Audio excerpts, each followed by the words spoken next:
Saboota addunyaa kanarra jiran keessaa sabni jabaan qarriffaa diinotaa hedduurraa hafee jiraatu tokkichi Oromoo qofa yoo jedhame dhugaa ukukkubeessuu hin qabnedha. Oromoo kan cabse humna mootota Habashaa caalaa shiraa fi daba biyyoota lixaati. Awurooppaa fi Ameerikaan mootota Habashaa caalaatti Oromoo irratti hammeenya dalaganii sabicha kolonii beekamtii hin qabne jalatti hambisaniiru.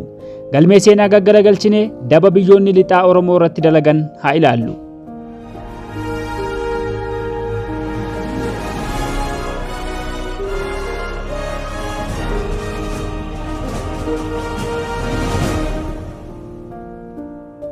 Teewodiroos deeggarsa argachuuf jedhee mishiinaroota Ingilizii qabee erga hidhee booda mootummaan Ingilizii hidhamtoota isaa hiiksisuuf mooticha Habashaa Teewodiroos waliin yommuu gara tarkaanfii lolaatti seenanitti hoogganaan humna waraanaa Ingiliz Jeneraal Naappier mootota walloo yeroo sanaa Warqixuu fi Mastaawot waliin walii galee ture.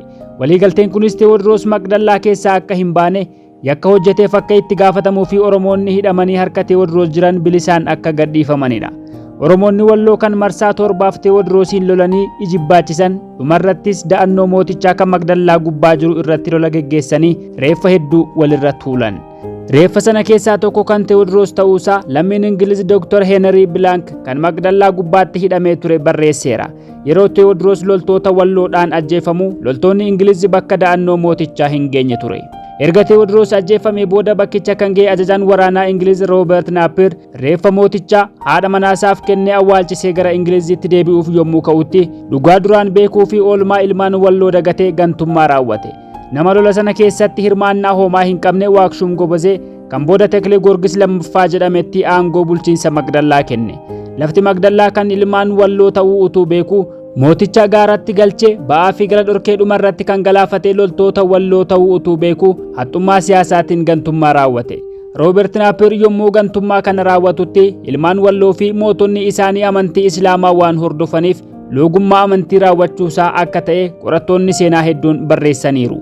Murtee dabaa kanaafis Waaqshuum Gobazee kiristaana waan ta'eef dahannoo Maqdallaa kana yoo fudhate sochii musliimota walloo dura dhaabbachuu danda'a jedhee yaade akka ta'e ifatti dubbachuunsaa barreeffameera. Waaqshuum Gobazee garuu qabeenyaa fi meeshaa waraanaa Maqdallaa irra ture fudhachuu malee da'annoo sana qabatee turuu akka hin barbaanne ibsus Jeneraalli Ingilizii kun garuu yaada kana fudhachuu dide. Boodas meeshaa waraanaa fi mi'oota barbaachisoo ta'an gara mooraa waraanaa Ingilizitti guursisee kanneen hafan hunda barbadeessee lafa duwwaatti hambise. Warra lubbuu ofii kennee mooticha dura dhaabbatee isa galaafate ganee mootota Tigraay warra karaa darbaa agarsiisee gara Maqdallaatti akeekeef hidhannoo kennee humna kaasaa mircaa jabeesse. Warra Minilikiin Teewodiroos jalaa miliksee gootummaadhaan lolee injifate ganee Minilikiin hidhachiise. Oromoonni walloo garuu lola gootummaa isaanii irratti agarsiisan kanarraa bu'aa tokkollee hin argatiin hafan. Jeneraal Naappier erga gara biyya isaatti deebi'ee booda goota Maqdallaa jedhamee jajamee siidaan isaas dhaabbateef. Ingiliziin gootota dirree lolaa fi urjiiwwan Maqdallaa moggeessite dheebota aangoo laastaarraa waamtee aangoo badhaaste. Yeroo rakkinaa amantii fi eenyummaa isaanii kan hin gaafanne Jeneraalli Ingilizii kun gaafa rakkoo sana keessaa ba'an garuu amantii ilmaan walloo ilaalanii qooda injifannoo isaanii dhorkatan.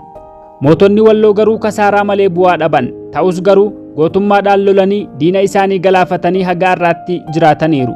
Injifannoon ilmaan walloo Maqdallaa irratti argatan bu'uura jiraachuu Oromiyaa har'aati. Gootonni walloo mooticha Tigraay Kaasaa Mircaa kan booda Yohaannis Arfaffaa ta'ee aangoo qabateefis oolmaa oolaniiru. Kaasaa Mircaa Teewodiroosiin baqatee gammoojjii Tambeetitti galee kan ture. Gootonni walloo Teewodiroosiin waan galaafataniif gammoojjii keessaa ba'ee mootii godhee of muude. Kunis deeggarsa Ingiliziin ture. Innis erga mootii taasisee of muudee booda qarri eeboosaa Oromoo wallootti garagale. Ilmaan Oromoo walloo sababa eenyummaa fi amantii isaaniitiif fannisee ajjeesuutti ka'e. Biyyoonni Awurooppaa kanneen of ga'oon weerara geggeessuu yommuu yaadanitti weerara sana dura ergamtoota amantii fakkeessuudhaan namoota isaanii gara Afrikaatti bobbaasaa turan. Ergamtoonni kunis hojii siyaasaa fi basaasaa hojjetu. Haala kanaan ergamtoonni amantii gara Abisiiniyaa yommuu deemanitti mootota impaayerattiif gorsa adda addaa kennaa turan. Mootonni Habashaas lammiilee ollaa isaanii weeraraan qabachuuf fedhii waan qabaniif fedhii isaanii kana galmaan ga'uuf meeshaa waraanaa argachuun dirqama ture. Ergamtoonni amantii kun mootonni kun biyya Awurooppaa kam waliin hariiroo uumanii meeshaa waraanaa argachuu akka danda'an akeeku turan. Haala kanaan mootonni Habashaa xalayaa hedduu mootota Awurooppaaf barreessaa turan. Misiyoononni kun biyyoota birootti akkuma gochaa turan biyya Abisiiniyaattis akkasuma hojii adamsaa qabeenyaa biyyattii, akkaataa jireenya uummatichaa, gosa albuuda isaan qabanii fi hamma isaa, amala uummata isaanii fi kanneen kana fakkaatan qoratanii gabaasa ga'aa biyyoota irraa dhufaniif kennanii turan. Misiyoononni kun yommuu gara biyyoota Afrikaa dhufan harka tokkotti macaafa qulqulluu baatu, harka tokkotti ammoo barruu yaadannoo qorannoo fi adeemsa isaanii itti barreeffatan qabatanii dhufan. Yeroo sana hamma malee yeroo hedduu deddeebi'uudhaan biyya Abisiiniyaa qorataniiru. Biyyicha keessattis waan argan, waan dhaga'anii fi ni ta'a jedhanii waan tilmaaman hundumaa bifa odeeffannootiin biyyoota irraa dhufaniif kennaniiru. Basaastonni tokko tokko ammoo ogeessota fayyaa, gorsitoota siyaasaa, dippiloomaatotaa fi kanneen kana fakkaatan fakkaachuudhaan dhufanii icciitii biyyattii keessa seenanii ilaaluu danda'aniiru. Yeroo kana dhaabbata daldalaa, siyaasaa fi humna waraanaa biyyoota isaaniitiif dhaamsa gaarii erguu danda'aniiru. Sanyiin mootota Abisiiniyaa gargaarsa warra adiitiin aangoo qabachuu waan fedhaniif basaastonni Awurooppaa kunneen biyyattii keessa seenanii waan barbaadan qoratanii hubachuun isaan hin rakkifne. Mootonni kunneen warra adii kana harkatti qabatanii ittiin aangoo qabachuu barbaaduu waan turaniif basaastotaaf haalonni hundumtuu akka ta'uuf itti mijateef. Kanaafuu basaastonni Ingiliz, Faransaay, Xaaliyaan, Jarmanii fi Poorchugaal gaarrenii fi dachaan biyya Abisiiniyaa otoo hin hafin akka garaa isaaniitti qorataniiru. Biyyoota isaaniitiifis sodaa tokko malee gabaasa gaarii erganiiruuf.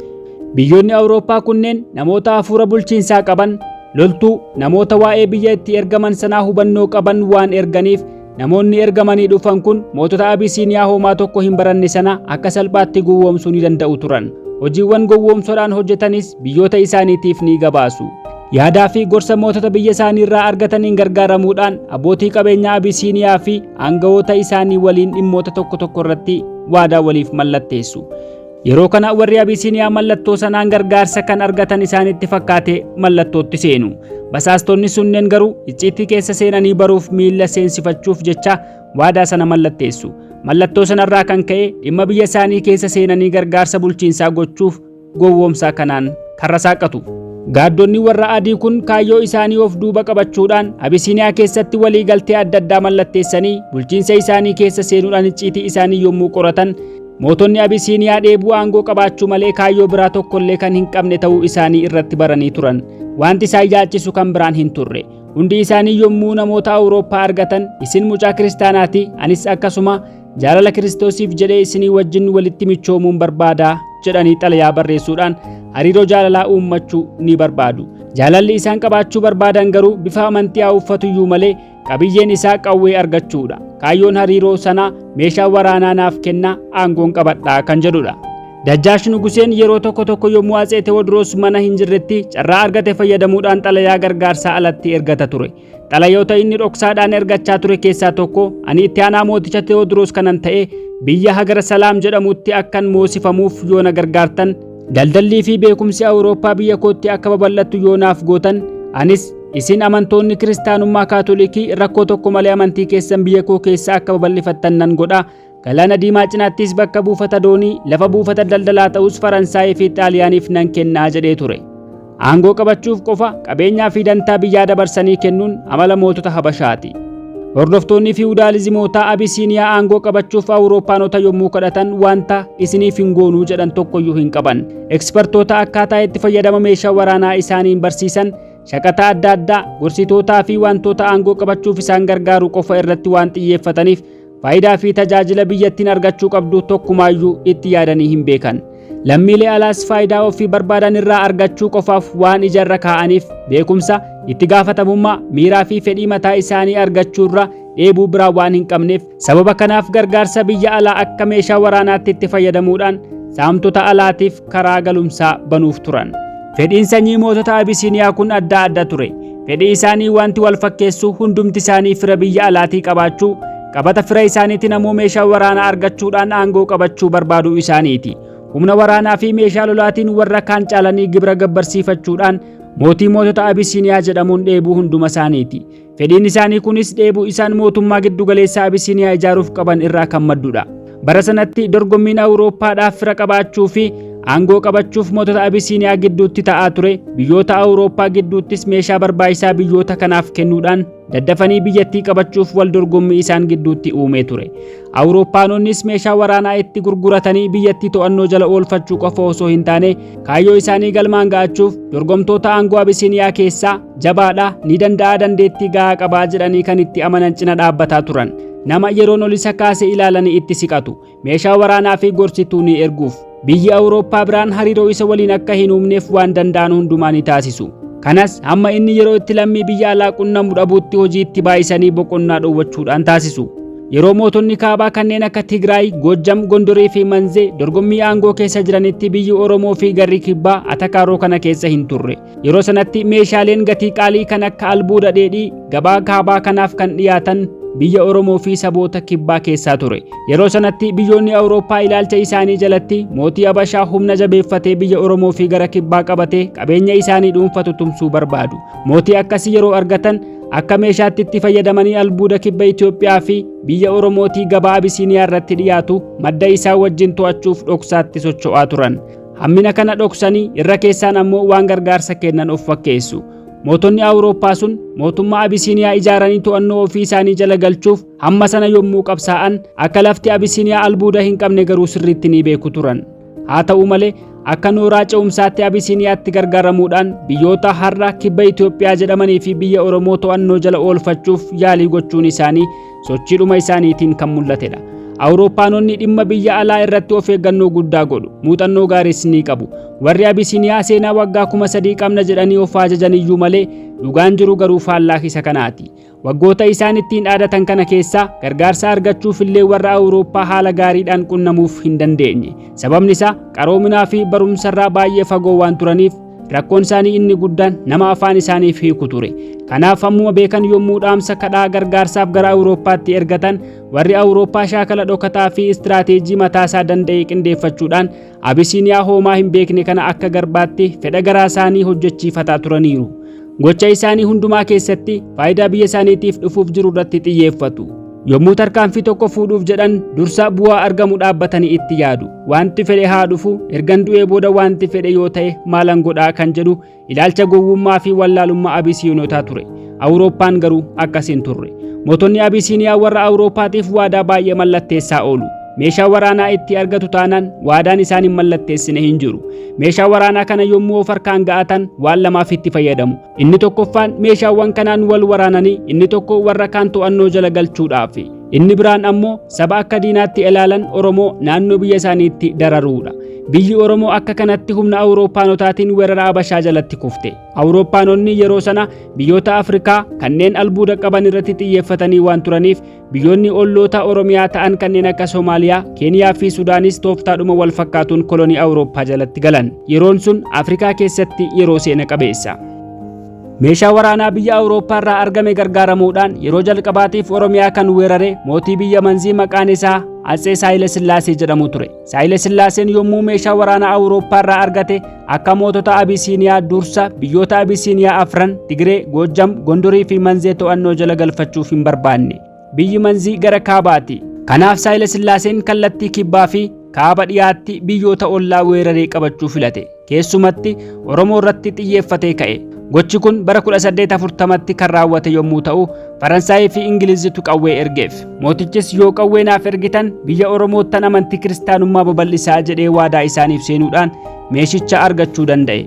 Qawween inni argate lakkoofsaan hedduu ture. Kanaaf loltoota baay'eedhaan saba nageenyaan jiraachaa ture irratti miidhaa hammas hin jedhamne raawwatee ture. Waggaa tokko keessatti Oromoo Tuulamaatti yeroo 84 duuluudhaan qabeenya guddaa barbadeesseera. Saba jireenya nagaa jiraachaa tures qe'ee isaanii gadhiisanii akka godaanan godheera. Meeshaa waraanaa gooftoliinsaa warri Awurooppaa isaaf kennaniin duula guyyaa tokko irratti Oromoota 4500 galaafate. Manneetii fi qabeenyi hammisaa hin beekamnes saamaman. Horii qe'ee 43 saamichaan fudhatamanii Oromoonni 1,000 immoo gabrummaadhaaf booji'amanii qabaman. Mootiin biyya Tigree yeroo sanaa Dajjaa Shuubeen meeshaa waraanaa Faransaay irraa argateen biyya isaa Aksumiin weerara diinaa jalaa oolchuu danda'eera. Akkasuma ammoo biyya isaa keessa qomoo alagummaadhaan jiraatan kan mootiin Raas Alii jedhamuun bulan weerareera. Sabni sun Oromoodha. Qomoo Oromoo biyya Tigree keessa jiraachaa turedha. Raas Aliin Oromoo Yejjuu fi Walloo irraa kan dhalate yoo ta'u, qomoo Oromoo biyyicha keessa jiraatu bulchaa ture. Kanaaf Dajjaash Shuubeen siyaasa Oromoo biyya isaa keessaa balleessuudhaaf duula sana geggeesse. Yeroo sana mootonni Abisiiniyaa gargaarsa alaa argachuufis ta'e weerara keessaa geggeessuufis meeshaan waraanaa isaan gargaare maqaa amantii kiristaanummaati. Dajjaash Shuubeen walitti bu'iinsa Raas Alii waliin qaban sana Phaaphaasii biyyichaa Abbaa Abuuna Salaamaa of dura qabuudhaan haleellaa sana geggeesse. Abuuna Salaamaan yommuu biyya Gibxiitii dhufee Asmaraa ga'u gorsa Dajjaash Shuubee isaaf kennirraa ka'uudhaan arrabsoo fi ceephoo Raas Alii irratti roobse. Namni Alii hin lolle cubbamaadha jedhee labse. Yommus Dajjaash Shuubee fi Raas Alii wal waraananii Raas Aliin injifate. Abuuna Salaamaanis booji'amee Alii duratti dhiyaate. Yeroo sanatti Raas Aliin Abuunichatti yommuu dubbatu Phaaphaasiin waliin loliinaa araaramaa jedhee gorsa. Nagaa buusee araarsa malee wal lolaa jedhee walitti nama hin kakaasu. Akka ati nu loltuuf eenyutu nutti si erge, maqaa kee immoo eenyutu Salaamaa jedhee siif moggaasee jedhee akka itti dubbate seenaan galmeesseera. Abbaan amantaa Salaamaa jedhee maqaa nagaa moggaafate lola labsee booji'amee salphate. Mootonni Manzii haxxummaa waan qabaniif fuula isaanii gara Itoophiyaa har'aa ijaaruutti deebifachuudhaan kallattii adeemsa seenaa jijjiiran. Warri Manzii warra Abisiiniyaa obbulaa isaanii irraa addaan ba'anii bilisoomuu isaanii labsan. Ofii isaaniitiif bilisummaa Oromoo fi uummata kibbaa Itoophiyaaf ammoo gabrummaa qindeessanii biyya ijaaruu qabnaa jechuudhaan weerara banan. Humni Manzii bara Haayile Sillaasee keessa ijaaramuu jalqabe. Mootiin kun bu'aa bayii hedduu dabarsanii qunnamtii Awurooppaa uummachuu erga danda'anii booda dorgommii aangoo qabachuu mootota Abisiiniyaa gidduu ture keessatti injifachuuf meeshaan waraanaa murteessaa akka ta'e hubachuudhaan kadhaa meeshaa waraanaatiif biyyoota bakkeetti harka isaanii bal'isan. Geggeessaan nafxanyaa kun gara kibbaatti daangaa babal'ifachuuf keessumattuu lafa Oromoo qabachuuf abjuu durumaan qaban dhugoonfachuuf biyya Ingilizii waliin hariiroo gaarii uummachuu danda'eera. Hariiroon inni uummates rakkoo inni qabu furuuf akka isa gargaaran gochuu qofaadha. Rakkoon mootichaa ammoo lafa Oromoo qabachuuf meeshaa waraanaa argachuudha. Warri Awurooppaa qabeenya Oromoo kan gabaa Abisiiniyaa irratti dhiyaatu kanneen akka ilka arbaa, warqee, buna, gogaa fi kanneen kana fakkaatan saamuuf dheebuu guddaa qabu. Kanaafuu lafa Oromoo qabachuu barbaadu. Haayile Sillaaseen fedhii ofiisaa fi fedhii Awurooppaa kana guutuuf wantoota afurtu isa barbaachisa ture. Isaanis weerara geggeessuuf meeshaa waraanaa argachuu, meeshaa waraanaa kana Awurooppaa irraa argachuuf kadhaa qofti waan isa hin milkeessineef qarshiidhaan bituu, harka fuudhaa fi kennaawwan ittiin isaan sossobatu qopheessuu, albuudonni Awurooppaan barbaadduu fi oomishni hundumtuu biyya Oromootiin waan argamuuf Oromootti dulanii loluun barbaachisaa ta'uusaa, lola geggeessanii qabeenya barbaachisaa sana harka keessa galfachuuf meeshaa waraanaa barbaachisaa ta'uusaa, gabaabumatti rakkoowwan Haayile Sillaasee hir'ina meeshaa waraanaa irraa kanneen maddanidha. Kanaafuu mootichi Haayile Sillaaseen dippiloomaasii Awurooppaa waliin uummachuudhaan meeshaa waraanaa walitti qabatanii uummata Oromoo irratti weerara banuuf kaayyeffate. Yommuu lola sanaaf of qopheessanii qindeeffatanitti erga lola jalqabanii namoota alaatiif waamicha godhan. Yeroo kana meeshaan waraanaa Awurooppaanonni erganiif hammam bu'a qabeessa akka ta'e dirree waraanaatti argamanii kaffaltii malee akka daawwataniif afeeran. Loltoonni mootichaa hammam jagnootaa fi jaboo akka ta'an agarsiisuudhaan gargaarsa dabalataa argachuuf daawwattoota alaa affeere. Ittis milkaa'eera. Mootichi Haayile Sillaasee weerara Oromoo irratti bane isa jalqabaatiin qabeenyii fi lubbuun namoota hedduun duguugamee badeera. Duula sanas waadaa Faransaayii fi Ingiliz waliin mallatteesse eeguudhaaf jecha gara jabinaa fi hammina sana hundumaa saba nagaa irratti raawwate. Lammiileen Ingiliz waraana sana fageenya irra dhaabbatanii daawwachuudhaaf dirree waraanaatti argamanii turan. Utuma daawwataa jiranii biyyoota isaaniitiif gabaasa lolichaa erganii turan. Gabaasicha Holookoomii fi Siisay Ibsaa kitaaba isaanii kan The Invention of Ethiopia jedhu keessatti yommuu barreessan lola sana keessatti warri carra dhabeeyyiin yookiin Oromoonni naasuu guddaa na'anii waan turaniif maatii isaaniif qabeenya isaanii hundumaa gatanii lubbuu isaanii qofa oolfachuudhaaf gara tulluu Inxooxxootti baqachaa turan. Yeroo kana loltoonni Abisiiniyaa diinota isaanii warra balleessuu barbaadan yookiin Oromoo adamsanii ajjeesuuf gaarrii fi dachaan isaan hin hafne. Ijoollee fi dubartoonni illee qe'ee Oromoon dhiisee baqate fudhachuudhaan boojitoota jedhamaniiru. Oromoonni hedduun ni booji'aman. Warra booji'aman keessaa warri dulloomoo fi ijoolleen mootichaaf hojjechuu waan hin dandeenyeef gara laafina tokko malee qalaman. Qaamonni isaanii irraa kukkutame bakka adda addaatti gatamuudhaan irbaata bineensaa ta'eera. Mana Oromootaa irra deemanii saamicha erga godhanii booda manneetiin hedduun ammoo akka namni keessa hin jiraanneef ibiddaan gubataniiru. Yeroo weeraraatti Awurooppaanonni warra Abisiiniyaa cina dhaabbachuudhaan lolicha tumsanii adeemsisuu isaaniitiin gammachuu lama argatan. Inni jalqabaa meeshaan waraanaa isaan Habashoota hidhachiisan hammam amansiisaa fi bu'a qabeessa akka ta'e irratti ilaalu. Akkasumas yommuu warra Abisiiniyaa gargaaranii Oromoo qeesaa irraa ajjeechaa fi godaansaan buqqisanii barbadeessan kanatti qabeenya Oromoo akka garaa isaaniitti saamuudhaaf balbala banatu jechuudha. Inni lammaffaan ammoo mootiin Abisiiniyaa sirna bittaa Awurooppaatiif karaa isaaniif bana. Dheebuu isaanii uummaticha irratti ba'achuudhaaf mootii Abisiiniyaa kana irratti abdii isaanii gatu. Mootiin Abisiiniyaa kun injifateera jechuun bittaan Awurooppaanotaa biyya Oromoo keessatti ni bu'uureffame jechuudha. Weerara sana booda mootichi Haayile Sillaaseen Awurooppaanotaaf dhimmoota hedduu irratti waadaa mallatteesseera. Akka waadaa sanaattis biyyoota Awurooppaa hedduu waliin hariiroowwan hedduu uumuudhaan meeshaa waraanaa hedduu argate akkaataa itti fayyadama meeshichaa irrattis loltoonni isaa akka leenjii fudhatan godheera. Mootichi Haayile Sillaaseen gara kibba Itoophiyaa fi biyya Oromootti yommuu weerara daangaa babal'ifannaa geggeessaa ture ofii isaatii dulloomee ture. Kanaafuu dadhabbiinsaa kan akkasumaanii akka hin taaneef ilma isaa kan Haayile Malakoot jedhamuuf xalayaa jajjabinaa bifa hafuura gaddaatiin barreeffame barreesseefii ture. Ergaan xalayaa mootichaa wantan harka kootiin qabadhee fi bakka miilla kootiin irra ejjedhe mucaa kootiif kenneeraa kan jedhu ture.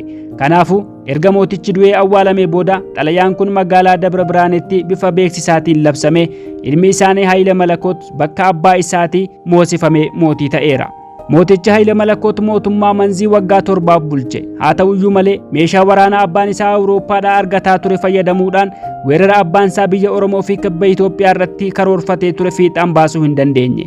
Qooda daangaa babal'ifachuuyyuu yeroo sana Atsee Tewoodiroos Manzii fi Shawaa Kaabaa mootummaa Abisiiniyaa jala galchuuf qabsaa'aa waan tureef mootichi Haayile Malakoot sodaadhaan guutame abbootii lafaa Walloo waliin utuu mari'atuu yeroo dheeraa of duraa balleesse. Dhumarratti akka Tewoodiroos gara Shawaatti daangaa hin babal'ifanne ittisuuf Walloo fi Manzii gidduu deddeebi'ee utuu maree geggeessuu dhukkubsatee du'e. Yeroo kana humni waraanaa Shawaa dadhabee ture. Garuu erga du'a mootii Manzii dhaga'anii Tewoodiroos akka dhufaa jiru dhaga'uudhaan Oromoonni Shawaa keessa jiraatanii fi abbootiin aangoo mootummaa Shawaa humna waraanaa jabeeffatanii kaka'umsa argachuudhaan lolaaf ka'an. Haa ta'uyyuu malee lolli isaanii haalaan hin qindanne ture. Kanaafuu kaayyoo isaanii raawwachuu hin dandeenye. Atsee Tewoodiroos du'a mootichaa yommuu dhaga'e na gowwoomsu haxxummaadhaaf sobanii ni du'e jedhee waan shakkeef awwaala mootii Manzii qochisiisee reeffa isaa baasisee ilaalee mirkaneeffate. Erga du'a mootii Manzii mirkaneeffatee boodas Shawaatti duulee mucaa waggaa 12 maqaan isaa Minilik jedhamuu fi namoota biraa booji'ee Shawaa qabatee deebi'e. Du'a mooticha Haayile Malakoot booda hariiroon Shawaa fi Awurooppaa gidduu jiru gargar cite. Warri Awurooppaa hariiroo isaanii Shawaa irraa gara Abisiiniyaatti naanneffatan. Meeshaa waraanaas kan Manzii irraa caalchisanii Abisiiniyaadhaaf yookiin Tewoodiroosiif kennan. Manziinis guutummaatti Abisiiniyaa jala galte. Atsee Tewoodiroos yommuu Manzii weerare Minilikiin booji'ee masaraa mootummaa isaatti fudhatee gale. Minilik yommuu booji'amee mana hidhaa seene mana hidhaa keessatti Awurooppaanota aangoo siyaasaa irra jiran waliin Dajjaash Shuubee waliin namoota dippiloomaasii fi muuxannoo biyya bulchuu qaban hedduu waliin yeroo dheeraa dabarsuuf carraa argateera. Keessumattuu Dajjaash Shuubeerraa barumsaa fi tooftaa hedduu kuufateera. Fakkeenyaaf gorsa Dajjaash Shuubeetiin hamma mana hidhaa keessaa badee Shawaatti galuu danda'utti haxxummaadhaan miliquu danda'eera. Minilik yommuu Tewoodiroos jalaa badee Shawaatti deebi'etti bara 1865tti mootii moototaa jedhee maqaa ofitti moggaase. Karoora akaakayyuunsaa Haayile Sillaaseen gara kibbaatti mootummaa babal'ifachuuf karoorfate irratti hojjechuuf murteeffate. Kanaafuu meeshaa waraanaa Awurooppaa irraa argachuuf waan danda'u hundumaa gochuu jalqabe. Karoora kana irratti kaayeffachuudhaan Minilik biyyoota kibbaa weeraree mootummaa isaa jala galfachuu akka dirqamaatti amanee fudhate. Minilikis akkuma aangoo qabateen lafa abboota keenyaa jedhee qabsoo itti fufe. Namni tokko addunyaa kanarraa bakka miilli isaa ejjetee fi waan harkaan qabate hundumaa dhaala godhee fudhachuudhaaf yaaluun addunyaa kana yeroo hundumaa dirree waraanaa akka godhu hin yaadin hafe. Atsee Minilik guutummaa bara jireenya isaatti kaayyoo isaa isa jalqabaa godhee kan itti qabate karoora daangaa babal'ifachuu fi fiixaan baafachuuf jecha humnoota Awurooppaa waliin hariiroo uumuudhaan meeshaa waraanaa Awurooppaadhaa dhufee Manzii seenuudhaaf Galaana Diimaatti jalqabe buufata doonii to'achuu ture. Kanaafuu Manzii fi buufata doonii Galaana Diimaa wal qunnamsiisuuf Oromoo Walloo irratti weerara bane. Oromoo Walloo injifatee to'annoo isaa jala galfatee erga gibira gabbarsiifatee booda Oromoo Maccaa warra dur abbaan isaa lolee qabatee ture deebifachuuf weerara irratti bane. Gargaarsa Faransaayiin Walloo weeraruunsaa Oromoo Maccaa salphaatti akka gibira baasifatuuf isa gargaareera. Akka Oromoon diina biyya isaa irraa ittisuu hin dandeenye gochuuf humni ittisaa biyyichaa dadhabsiifamaa tureera. Kunis tooftaawwan adda addaatiin taasifamaa ture. Gosaa fi naannoo jireenya isaatiin akka wal qoqqoodan gochuu, wal dhabdee adda addaatiin akka walirraa fagaatan gochuu, walitti bu'insa gidduutti uumuu fi kanneen kana fakkaatan ture. Minilik muuxannoo Awurooppaanota irraa fudhateen yommuu biyyoonni Oromoo fi Kibbaa cidha godhatanii wal fuudhanitti dadhabinaa fi cimina isaanii haalaan qorachiisuudhaan isa cimaa dadhabsiisuuf falaasama dadhabaadhaan warra dadhaboota isa cimaa irratti kakaasa. Erga isaan addaan caccabanii booda immoo waraana haala gaariidhaan qindatee fi meeshaa waraanaa guutuu hidhate itti erga.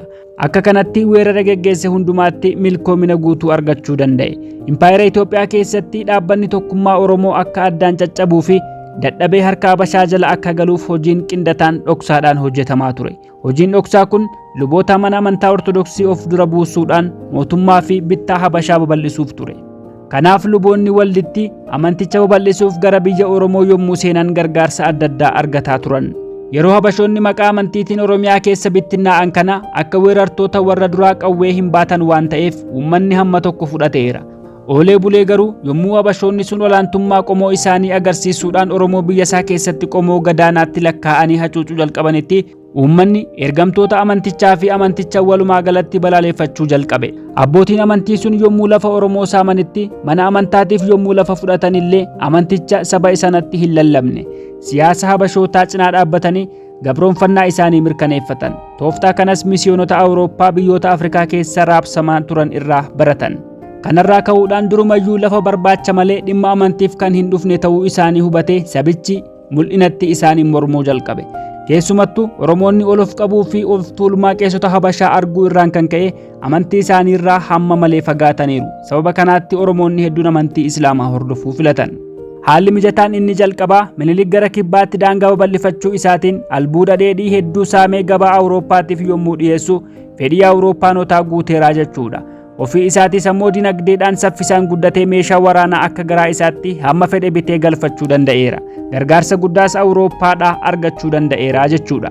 Minilik daangaa babal'ifachuudhaan impaayera yoo ijaare hariiroo cimaa isaan waliin akka uummatu waan hubataniif Awurooppaanonni teessuma waraanni irra taa'u irraa kaasanii hamma gosoota meeshaa waraanaa adda addaatti hamma leenjii fi gorsa waraanaa kennuutti deeggarsa cimaa isaaf godhaniiru.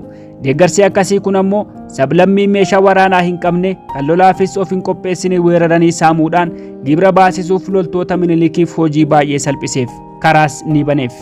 Hammuma weerarri babal'ataa adeemu Minilik qabeenya sabaa fi sablammii saamuudhaan humna irratti humna dabalataa cimsataa adeemeera. Qote bulaan uummata manzii duraan hoomaa hin qabnes saamicha saba Oromoo irratti geggeessuudhaan Galaana Diimaa fi biyya Oromoo gidduu taa'ee shaqaxa gabaa Awurooppaaf dhiyaatuu fi meeshaa waraanaa alaa galuu daddabarsuudhaan abbootii qabeenyaa ta'anii beekaman. Awurooppaanonni weerartoota Minilik cina dhaabbachuun isaanii uummata nagaa erga rukutanii humna isaa barbadeessanii booda qabeenya isaa akka barbaadanitti saamuuf qisaasessuuf akka harka wal qabatan Minilikii fi Awurooppaa gidduutti waliigaltee weerara booda mallatteeffame irraa hubachuun ni danda'ama. Waliigalteen mallatteeffame sun karaa tokkoon hariiroo siyaasaa cimaa impaayera gargaarsa Awurooppaatiin ijaaramee fi Awurooppaa gidduutti uumuu yoo ta'u, karaa biraa immoo albuuda dheedhii industirii warra Awurooppaatiif saamuuf kan qophaa'edha. Sababa kanaaf Atsee Minilik waliin karaa fi nooraa adda addaa hojjechuuf waliigaltee mallatteessaniiru. Bakka albuudni jiru hundumaa seenanii hamma malee saamuuf waliif mallatteessaniiru. Waliigalteen mallatteeffame sun Awurooppaanonni impaayera biyyattii to'annoo jala oolchuudhaaf dorgommii Awurooppaanota gidduu ture kan ibsudha. Sababa kanaaf Minilik Awurooppaanota waliin yeroodhaa gara yerootti waliigaltee hedduu mallatteesseera. Isaan keessaa Ingilizi waliin bara 1896, bara 1902, bara 1907tti waliigaltee mallatteesseera. Faransaay waliin bara 1897 fi bara 1908tti waliigaltee mallatteesseera. Xaaliyaanii waliin bara 1897, bara 1900, bara 1906, bara 1908tti waliigaltee mallatteesseera. Bara 1905tti Jarmanii waliin, bara 1906 Beeljiyeem waliin, bara 1905 Hangarii waliin, bara 1903 Ameerikaa waliin waliigaltee mallatteesseera. Awurooppaanonni gama isaaniitiin bara 1906tti Biriteen, Faransaayii fi Xaaliyaaniin Itoophiyaa irratti dhiibbaa dinagdee uumuudhaaf waliif mallatteessaniiru. Waliigaltee sana keessaa garuu kan hojiirra oole muraasa ture. Warri Habashaa uummata kibba isaanii jiran akka biyya namaatti utuu hin taane akka qabeenya dhuunfaa isaaniitti ilaalu. Atsee Minilik Harargee qabachuu isaa mootii Xaaliyaanii Alberto Mussoliniidhaaf yommuu barreessu amma bakka qabeenyi koo jiru qabadheera, Harargee qabachuun koo Awurooppaadhaafis ta'e anaafis bu'aa guddaadha jedha. Xalayaan kun kan agarsiisu Abisiiniyaa fi Awurooppaan Oromoo fi uummattoota kibba Itoophiyaa lafarraa duguuganii kan isaan weeraraniif kaayyoon inni jalqabaa qabeenya uummattoota sanaa saamuuf akka ta'e kan agarsiisudha. Habashoonni lafa lalisaa uummattoota jalaa humnaan weeraran sana yommuu hirmatanitti akkuma walii isaaniitti Awurooppaanotaafis hamma ga'e isaanii qoodaniifitti ga'anii turan. Atsee Minilik umuriidhaanis ta'e fayyaa dhabuudhaan yommuu dadhabaa deeme sirni bittaa Habashootaa yaaddoo keessa seenee ture. Ogeessi fayyaa lammii Faransaay Dr. Vitaaliyaan kan jedhamu yaalii fayyaa Atsee Minilikiif yeroo dheeraaf erga taasisee booda Minilik umurii dargaggummaa isaatii eegalee dhukkuba laamshessaadhaan qabame akka ture hubatee gabaase. Kana booda fuuldurri impaayeratti yaaddessaa ta'ee argame. Dhimmi fayyaa Minilik michoota isaa qofa osoo hin taane lammiiwwan alaa kanneen faayidaa biyya isaaniitiif jecha gara Itoophiyaatti godaananii turan iyyuu ni yaaddesse. Impaayerri Itoophiyaa harka lafa jalaatiin meeshaa waraanaa Awurooppaanotaatiin akka ijaarame beekamaadha. Bulchiinsi Minilikii fi weerartoonni isaa saamichaa Awurooppaanonni karoorfatanii dhufaniif haala mijataa kan uume ture. Albuuda dheedhii industirii isaaniitiif fedhii gabaa isaaniitiifis Awurooppaanonni abdii isaanii impaayera Abisiiniyaa irra kaawwatanii turan. Yommuu Minilik bara geggeessummaa isaa xumuru garuu mootii akka Minilik fedhii isaanii guutuuf argachuun isaan yaaddessee ture. Yeroo sanatti impaayera Itoophiyaa olaantummaadhaan to'atanii kan turan biyyoota Awurooppaa gurguddoo sadan Ingiliz, Faransaay fi Xaaliyaanii turan. Biyyoonni kunneen sadan dhukkuba Minilik wajjin wal qabsiisanii Jarmaniin to'annoo impaayeratti akka isaan harkaa hin fudhanne sodaa guddaa qabu turan.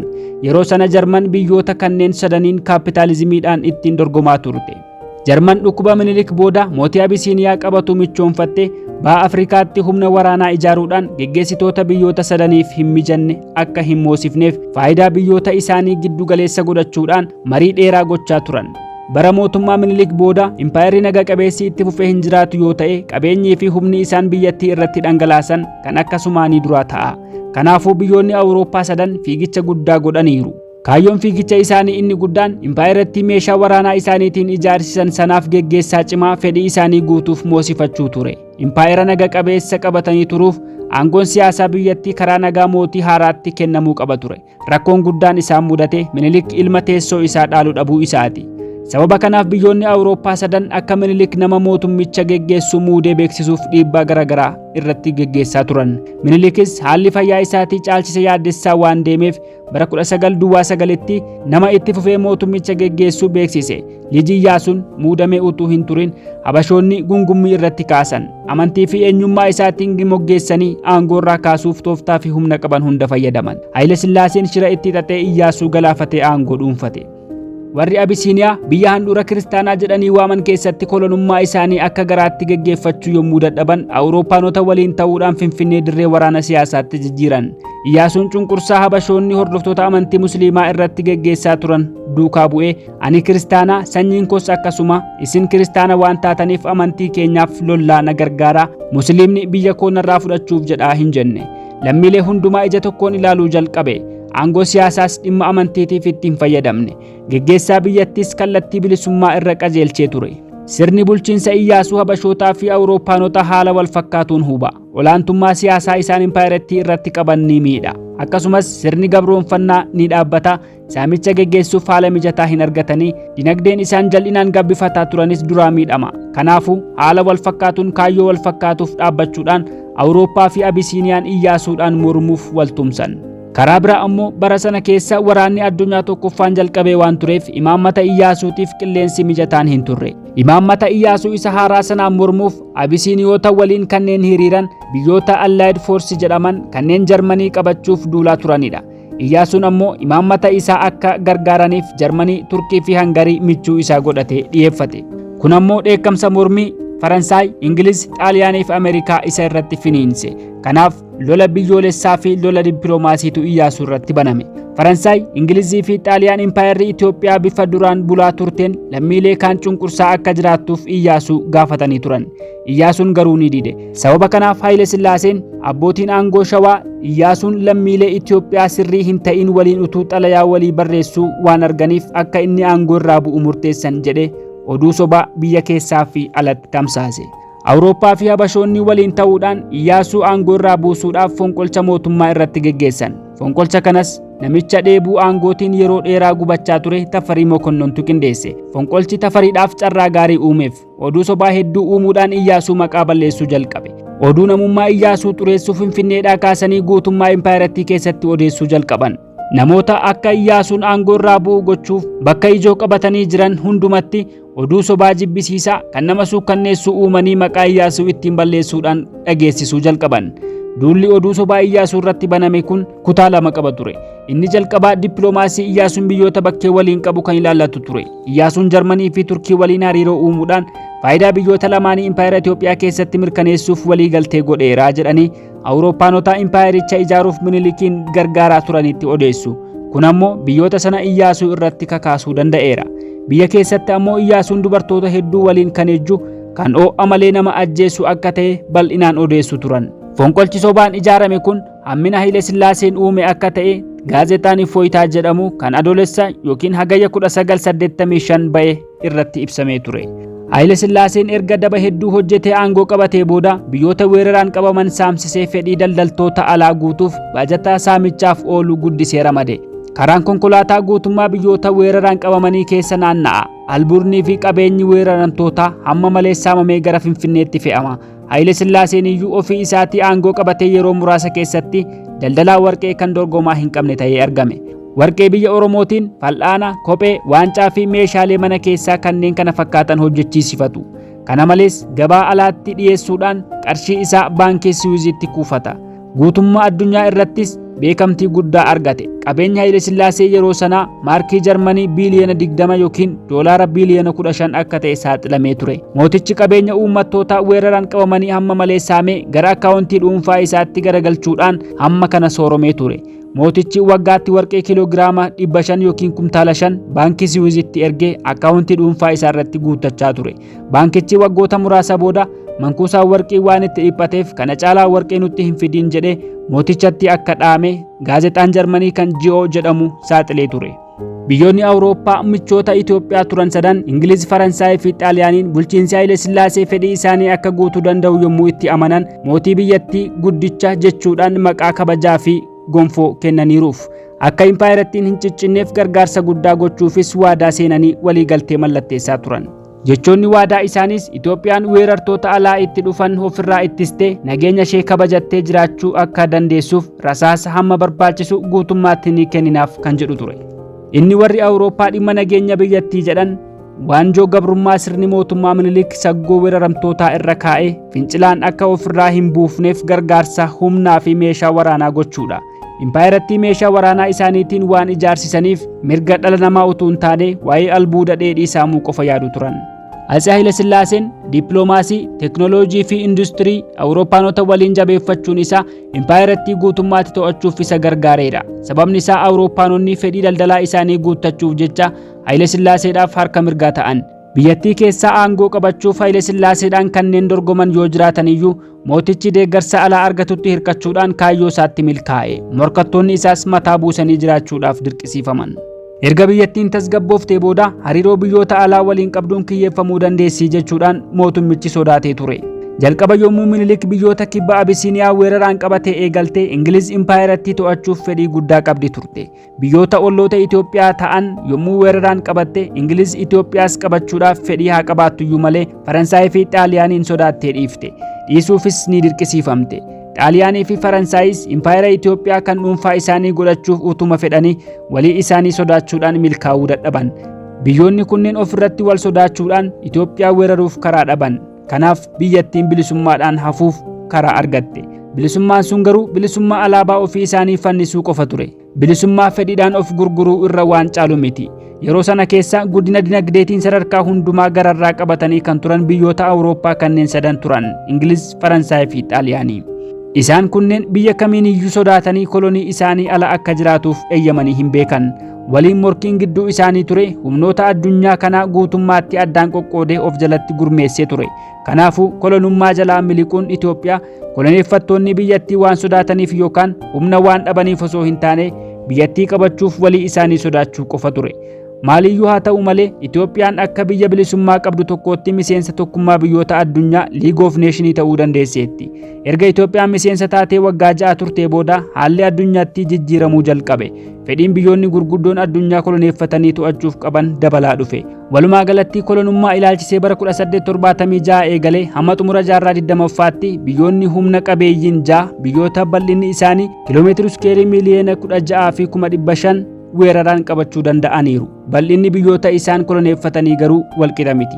Kolonii bal'aa qabaachuudhaaf waan waliin morkataniif koloneeffattoonni sun walii isaaniitiif quuqqaa qabu turan. Fakkeenyaaf koloniin Faransaay ida'ama kolonii Jarmanii fi Jaappaan waliin walqixa ture. Koloniidhaan walii isaanii caaluuf dorgommii guddaa isaan gidduu ture. Kanaaf seera koloneeffattummaa baafatanii turan cabsuudhaan Jaappaan Chaayinaa weerartee Maanchuuriyaa to'annoo ofii jala oolfatte. Olaantummaa dinagdees dursa kan agarsiisu jalqabde Jaappaan ture. Ingilizii fi Faransaay immoo Xaaliyaanii michoonfatanii Jarmanii irraa foxxoqsuudhaan akka Jarman michuu dhabdu gochuuf Xaaliyaaniin Itoophiyaa guutummaatti akka qabattuuf karaa bananiif. Karaa biraadhaan Jarman waliin michummaa hin uummatiin malee Itoophiyaa yoo qabaatte nutis sin tuqnuu jedhanii waadaa seenaniif. Garuu Xaaliyaaniin Itoophiyaa yoo qabatte Jarmanii fi Jaappaan waliin michoomtee narratti hin kaatu jedhanii abdatan. Inni isaan abdatan garuu utuu hin milkaa'in hafe.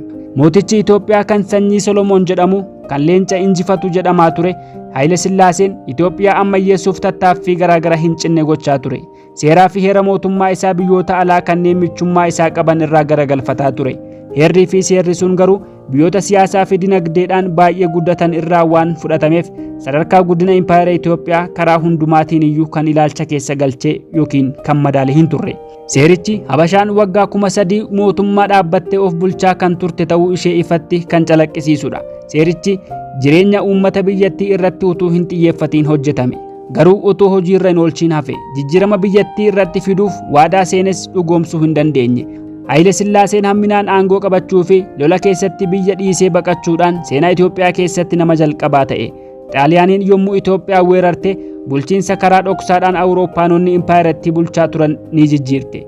Raasota waraanaa 4 kanneen humnaan bulchan ni hundeessite. Raasota biyya bulchan kanaafis kutaawwan biyyootaa isaan bulchan qoqqooddeef. Warri Xaaliyaanii Itoophiyaa irraa akka garaa isaaniitti faayidaa guutuu argachuuf jecha kaarikulamii barnootaa Habashoonni wixineessanii turan balleessuudhaan kan ofii isaanii biyyattii irratti diriirsan. Kunis humna nama baratee kan ga'umsa qabu oomishuuf ture. Biyyoota weeraran hundumaatti weeraramtootaaf mana barumsaa banan. Barumsi isaan kennan afaan Xaaliyaaniitiin ture. Kanaafuu olaantummaan afaan Amaaraa bara Minilikii Haayile Sillaaseetti Itoophiyaa keessatti guutummaatti ni jijjiirame. Jalqabatti Xaaliyaaniin michuu Ingilizii turte. Ingilizii fi Faransaay akka Xaaliyaaniin Jarman cinaa hin hiriirreef Itoophiyaa guutummaatti kennaniif. Xaaliyaaniin garuu Jarmaniitti michoomuudhaan Ingilizii fi Faransaay loluu jalqabde. Jarman waliin ta'uudhaan humna waraanaa Roomberlin Access jedhamu ijaaranii duula itti fufan. Sababa kanaaf Ingiliz bara 1938tti Itoophiyaa cina gortee Xaaliyaanii loltee Itoophiyaa keessaa baasuuf murteeffatte. Humnoonni gamtooman yookiin Allied Force gama isaaniitiin Xaaliyaanii rukkutanii dadhabsiisuu sana booda humna waraanaa Roomberlin jedhamu hundeessuuf karoorfatan. Kanaaf tarkaanfiin jalqabaa Itoophiyaa Xaaliyaanii harkaa baasuu akka ta'e murteessan. Yeroo sana mootichi Haayile Sillaaseen Londanitti baqatee ture. Kanaaf mooticha of gargaarsisuudhaan gara Itoophiyaatti duulan. Yeroo dhuma kana Ingiliz Ameerikaa wajjin waliif galuudhaan Xaaliyaanii guutummaa gaanfa Afrikaa keessaa ariitee baasuuf walii galtee uummatte. Xaaliyaaniin tarkaanfii isaanii yommuu hubattetti waxabajji 10 bara 1940 Ingilizii fi Faransaay irratti weerara labsite. Labsii kana booda gaafa torban lamaa Ingiliziin Haayile Sillaaseen Londanii baaftee gara Sudaaniin fidde. Ingilizi duraan baqataa sanarraa yookiin Haayile Sillaasee irraa abdii tokkoyyuu hin qabdu turte. Sudaan dhufuun Haayile Sillaasees qabsaa'ota Itoophiyaa keessaa Xaaliyaanii lolaa jiraniif humna guddaa kenne. Mooraaliin gootota Itoophiyaa ni jabaateef.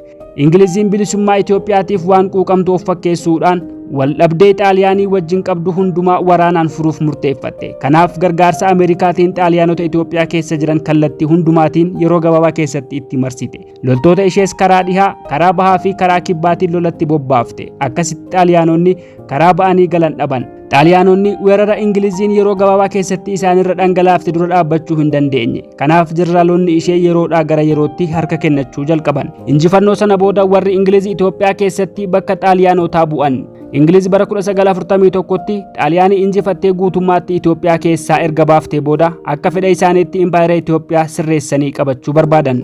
Garuu abbootiin aangoo biyyattii Itoophiyaa attam gochuu akka qaban waliif hin galle turan. Waajjiroota gurguddoo lamaan waajjira dhimma alaa fi waajjira weeraraa gidduu adda addummaa ilaalchaa guddaatu ture.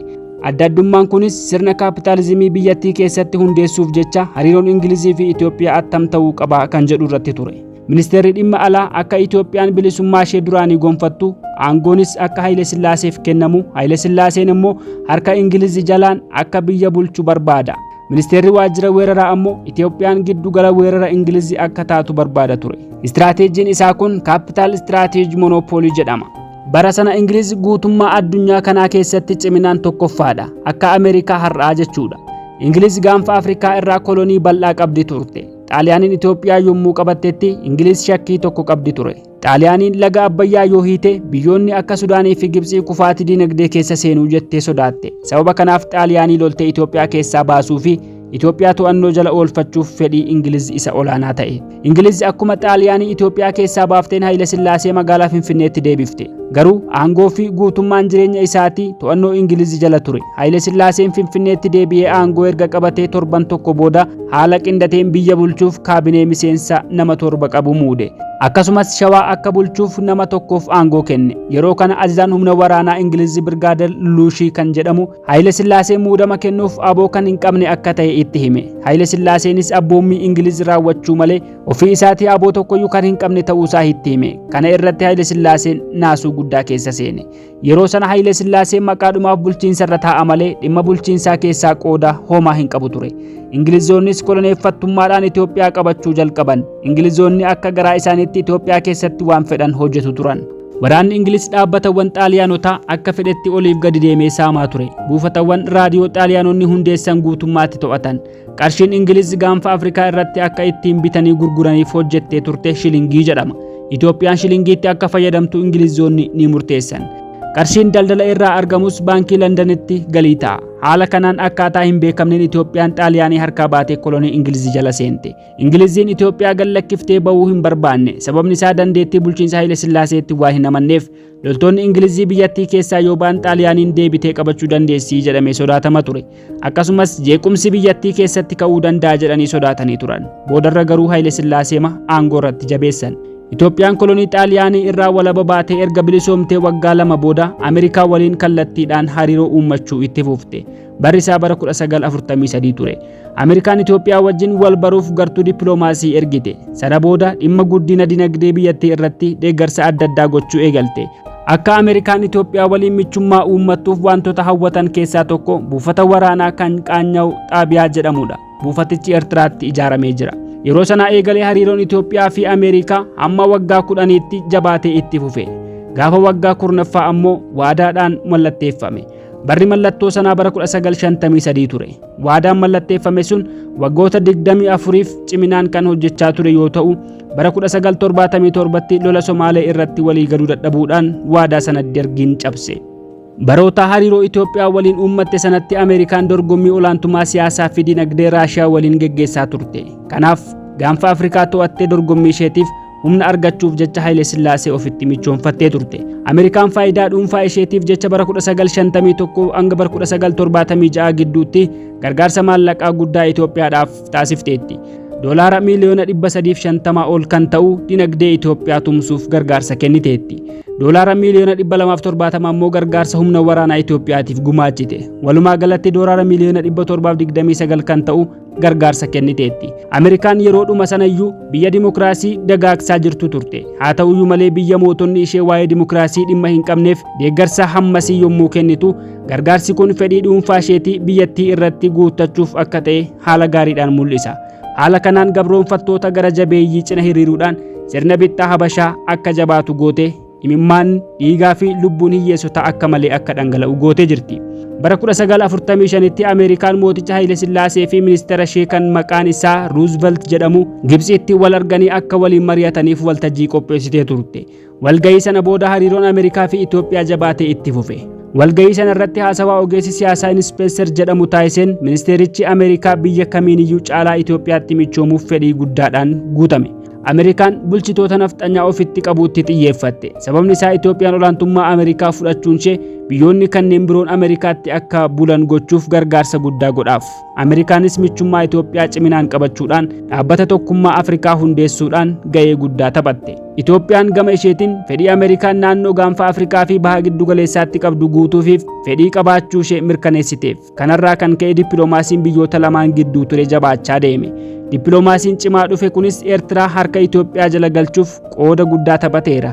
Ameerikaanonni Eertiraan federeeshiniidhaan mootummaa nafxanyaa jala akka bultu gochuuf fedhii guddaa qabu ture. Fedhii isaanii kana milkeessuufis waltajjii gurguddaa irratti kaka'umsaa fi sochii gurguddaa gochaa turan. Waltajjii mootummoota wal ta'anii irrattis yaada isaanii dhiyeessaa turaniiru. Yaadni Ameerikaa kun fudhatama argachuudhaan bara 1952tti hojiirra oole. Itoophiyaan federeeshiniidhaan Eertiraa ofitti fudhachuuf heera biyyaa haarawaa baaftee bara 1955 labsite. Habashoonni Eertiraa kallattiidhaan qaama impaayera isaaniitti lakkaa'anii ilaaluu jalqaban. Nafxanyoonni daangaa heerri isaaniif eeyyame cabsanii Eertiraa akka kolonii isaaniitti waan qabataniif sochiin siyaasaa Eertiraa keessatti hatattamaan jalqabe. Itti fufuudhaanis Itoophiyaa fi Eertiraa gidduu adda addummaan hin jiru jechuu eegalan. Jal'inaa fi hammina hedduu erga raawwatanii booda nafxanyoonni paarlaamaa Eertiraa jigsanii Eertiraa guutummaatti qabatan. Bulchitoonni Habashaa Eertiraa guutummaatti to'achuu isaanii Ingiliziif ergaa gabaasanii booda Ogaaden impaayera isaaniitti akka dabalamtu gaafatan. Ingiliz bulchiinsa Ogaadeniif waggaatti gara paawundii miliyoona 1 waan baasii gootuuf gaaffii Itoophiyaa simannaadhaan fudhatte. Kanaaf bara 1954tti Ogaaden kan Itoophiyaa taate. Kaartaan Itoophiyaa haaraanis ni bocame. Haala kanaan bulchiinsi nafxanyaa kan kolonii Xaaliyaanii fi humna koloneeffannaa Ingiliziitiin afaan du'aa kan ga'e deebi'ee lubbuu godhachuu danda'e. Mootummaa isaanis aangoo qabeessa, mootummaa nageenyaa fi ammayyaawaa fakkeessuuf yaalii gochuu eegalan. Garuu akka sirbanii fi akka yaalan hin taaneef siyaasni isaanii dhukkuba hin fayyineen qabame. Fincilli qonnaan bultoota Baalee, sochiin waldaa Maccaaf Tuulamaa fi sochiin barattootaa waliin dabalame aangoo mootichaa kan tumsa warra lixaatiin utubame kuffiisan. Haala kanaan olaantummaan siyaasaa Habashaa qilee seene.